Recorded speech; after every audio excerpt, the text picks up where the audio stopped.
Bonjour à tous, tendance en légère hausse ce matin à la Bourse de Paris. Le marché parisien applaudit les résultats de LVMH en France et de Microsoft aux États-Unis avant une journée chargée en nouvelles. Les investisseurs prendront en effet connaissance de la décision de politique monétaire de la Fed ce soir à 20h, mais aussi des résultats de plusieurs GAFA.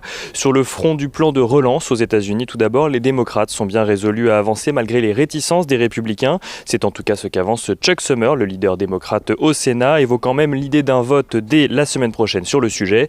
Ce vote serait celui d'une résolution budgétaire préalable à un vote de réconciliation budgétaire. Le discours de Jérôme Powell est donc attendu ce soir, mais les investisseurs n'attendent pas d'annonce particulière. Celui-ci devrait annoncer une continuité de la politique monétaire de la Fed. Du côté des valeurs à suivre à présent à la Bourse de Paris dès ce matin. Aux États-Unis, tout d'abord, Microsoft annonce une progression de 17% de son chiffre d'affaires à 43,1 milliards de dollars au dernier trimestre. Une activité portée notamment par le travail à distance en cette période de pandémie qui lui ont permis d'équiper bon nombre d'entreprises avec son offre Azure spécialisée dans le cloud computing. À Paris, LVMH publie de son côté un chiffre d'affaires annuel de 44,7 milliards d'euros, limitant ainsi son recul à moins 16% dans la période actuelle.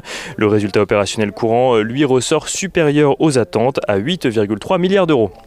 Et on notera également que Sanofi a trouvé un accord avec BioNTech pour aider la biotech allemande à fabriquer son vaccin contre le coronavirus développé avec Pfizer. Un accord qui devrait permettre à plus de 125 millions de doses de voir le jour en Europe.